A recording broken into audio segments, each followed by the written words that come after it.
Welcome to the Weekly Wrap, only on KENS 5 Plus. I'm your host, Audrey Castellano. Let's get you up to date on some of the biggest stories of the week. At number 5 in our countdown, with less than a month to go, the countdown is on for San Antonio's 135th Fiesta celebration. Medals are already popping up across the city as more than 100 events prepare to kick off. Organizers say using the Fiesta website map can help visitors find events, locations, and ticket details. The celebration generates more than $360 million and supports local nonprofits, and crowd favorites like Nyosa are expected to draw huge numbers as the city prepares to welcome visitors from around the world. At number 4 in our countdown, a federal judge has ordered Texas to extend the deadline to apply for school vouchers until March 31st. The original deadline was March 17th. The extension comes after concerns the state excluded Islamic schools from the program. Earlier this month, a group of parents and 3 Islamic private schools filed lawsuits against state leaders, alleging religious discrimination. The program, known as Education Savings Accounts, or ESAS, allows families to use state funds to help pay for private school tuition, tutoring, and other education-related expenses. At number 3 in our countdown, local leaders are pushing for a new Veterans Affairs hospital. Mayor Gina Ortiz-Jones and Bexar County Judge Peter Sakai penned a letter to the Secretary of the U.S. Department of Veterans Affairs. In the letter is a list of statistics supporting their argument, including that 64% of enrollees here locally are under 64 years old. The letter also states our current VA hospital operates the second busiest emergency department within the VA system, but has the smallest capacity with only 27 beds. They want enhanced specialty care, mental health services, and other critical programs that could come with a new, more modernized facility. Speaking of health, most of us at some point in our life get a little nervous, maybe anxious about our appearance, and that can happen whether it's meeting someone new or a big event or something even as simple as seeing family. As KENS 5's Jeremy Baker reports in this week's Healthy Essay, changing your look can go a long way in helping your mood as well. When you don't feel good about your appearance, it can affect your mental health in a big way. That's why many people turn to plastic surgery. And contrary to popular belief, it isn't just for the rich and famous. I have people from all walks of life who are quite modest, and they've saved up for whatever it's taken to change this thing that they don't like about themselves. And if we can do that for them, should be a win-win. The National Institutes of Health say 35 to 50 is the prime age for many seeking plastic surgery. There's a massive surge in demand in the industry, with procedures more than doubling since the year 2000. And for first-timers, those in the 18 to 34 age group make up half of all procedures, often seeking breast augmentation. But if you're nervous about going under the knife, there are procedures that aren't as invasive. We do things involving lasers. We do things involving neuromodulators such as Botox. We can do filling with a variety of ways to reshape and modify soft tissue. Popular entry-level procedures are often more subtle, such as Botox or filler. Common first-time surgeries include rhinoplasty, liposuction, and eyelid surgery. And plastic surgery isn't only used cosmetically, but for medical reasons as well. Vision problems because the skin's blocking their vision, so now they can see better. There's always a functional and aesthetic component to what we do. For more information about plastic surgery and related procedures, head to the story on KENS5.com. In the studio, Jeremy Baker, KENS 5. Good information there. All right, the Weekly Wrap is back after this. Go ahead. Take a look at the faces of San Antonio Zone. When you look into their eyes, you see passion, you see hard work, you see familia. Generations of people who embody a rich culture of respect, honor, and originality. We're all in San Antonio, but more importantly, San Antonio is in us. It's what makes us special. It's why we're proud to be San Antonio's own. A broken vehicle fixed after 5 months of no help. KENS 5 made it 100% better. A busted windshield fixed after getting the runaround from a contractor. And you guys did it. Y'all were amazing. A much-needed tax refund this man couldn't access. Yep, fixed. KENS 5 actually helped me out quite a lot, actually. Have a consumer problem you can't solve? Call KENS. Weekdays at 6 on KENS 5. Got a problem, call KENS. They will solve the problem. My name is Sue Kalberg, and I am a journalist for KENS 5 for 22 years. I think it's been an awesome privilege to be able to work in the town that I grew up in. My uncle, Rex Stanley, was the very first guy hired at KENS 5. From the beginning, I said, you can get paid for that? Let me in. It fills my heart to be a part of the KENS family, because the KENS family is the San Antonio family. I am San Antonio's own Sue Kalberg. We want to get you breaking news right now. Here, let me show you the police activity. New insight into a deadly police shooting. We just got an update from fire officials. We'll continue to keep you updated. Stream extended coverage, live or on demand, right here on KENS 5+. Welcome back to the Weekly Wrap. At number 2 in our countdown, a prominent nonprofit group that helped organize San Antonio's annual Cesar Chavez March for Justice is now shutting down after more than 30 years. The closure of the Cesar Chavez Legacy and Educational Foundation came just hours after new allegations of sexual abuse from the prominent labor leader. A new report from the New York Times features interviews with 2 women who say Chavez groomed them, plus new statements from 95-year-old labor rights icon Dolores Huerta, who came out and said Chavez raped her twice while she was in her 30s, as she maintained her silence for 60 years over concerns she could harm the farm worker movement.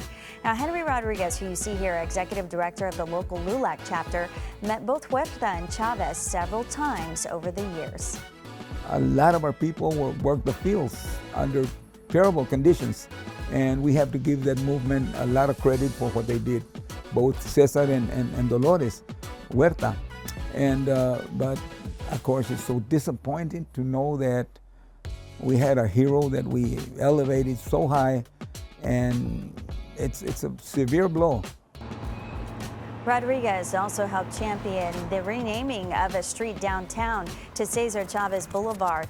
Now city council members are taking action in hopes to remove the name and are pushing for community input sessions to explore the idea of renaming the road, which does span 2 districts in San Antonio.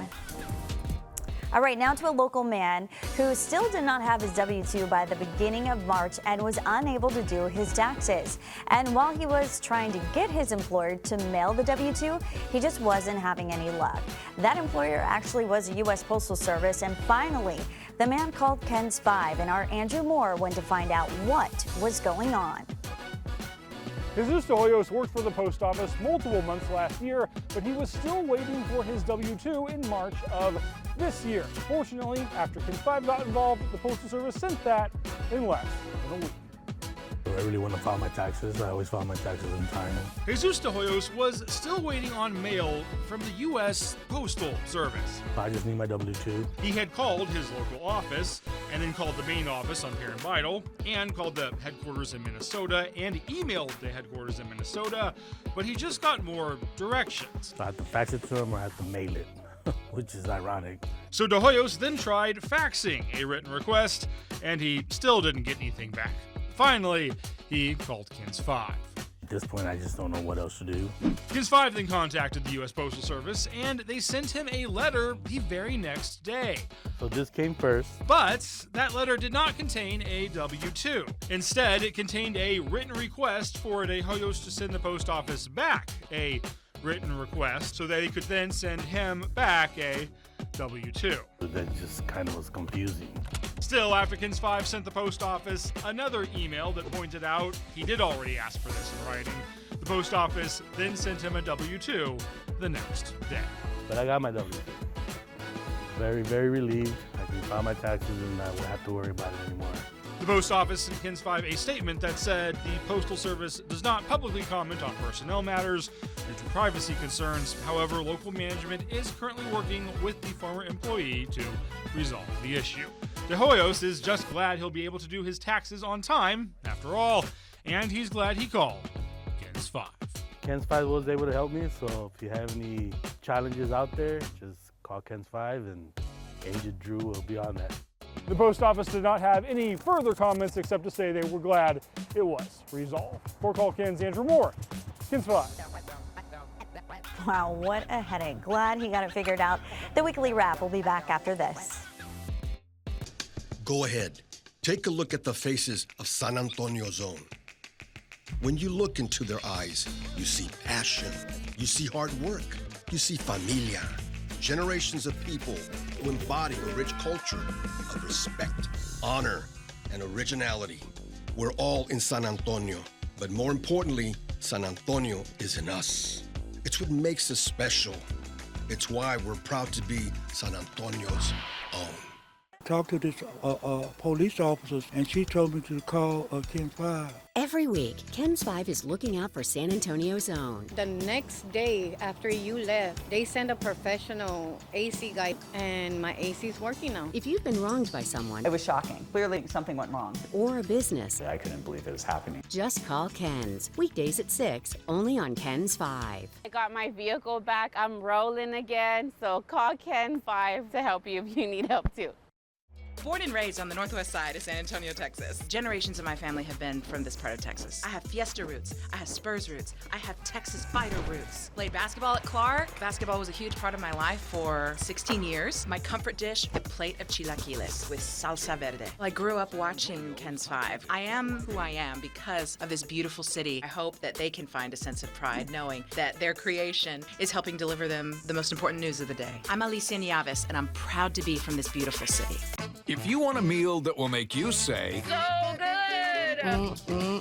That is fantastic. Catch Neighborhood Eats, where we find the best local restaurants.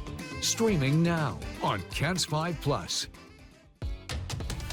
Welcome back. They're ranked 11th in the nation, but one local basketball team is looking to climb all the way to the top spot. Passport's Wheelchair Sports Organization, Inc. is sending their Passport Spurs basketball team to nationals later this month. And as Ken's 5's Simone Simpson reports, the group is raising funds to help cover travel costs. The squeak of tires on hardwood is the sound of San Antonio's toughest athletes getting ready to fly. Clear it, clear it. Takes dedication, consistency, and determination. Keep going, keep going. There it is. Nice move. Basketball has always been a game of skill, but on wheels, it demands even more. Nice shot, kid. Active sports is not meant to be easy. You have some guys that was born like this. Most of the team is military. We was in the war. Some of them lost their legs, some lost their arms. Nothing is slowing the team down. The Parasport Spurs are ranked number 11 in the nation and will be competing for National Championship Tournament in Monroe, Louisiana, March 26th through the 29th. So our goal is go from 11 to 1. That's the goal. Elbow up. The team is so proud to represent San Antonio, but they need your help with fundraising. It goes to us traveling, flights, hotel rooms. A national championship may be within reach for the team. Head coach Willie Jackson says the real victory is something deeper, purpose. They open up and they become more of what they were before their injuries. To support the team with donations, go to our site at kens5.com where you'll find a link. Reporting from Morgan Sports Complex, I'm Simone Simpson, Ken's 5. And we wish him the best of luck. All right, at number 1 in our countdown, the capital murder trial of Christopher Preciado got underway this week. He's accused of killing 18-year-old pregnant mom Savannah Soto and her boyfriend Matthew Guerra back in December of 2023. Detectives used Savannah's phone to determine the couple was in the area of Charlie Chan before ending up on Danny Kaye, where their bodies would later be found. They found a home on Google's map, investigators did, with a similar looking truck to the one seen on surveillance video. That helped investigators narrow down their suspects. In addition to capital murder, Preciado has other charges, including tampering with a corpse and abuse of a corpse without legal authority. Of course, we'll continue following that trial till the very end. Well, thanks for joining us for this week's episode of the Weekly Wrap, only on Ken's 5 Plus. Be sure to join us next week for all your other headlines. Bye, guys.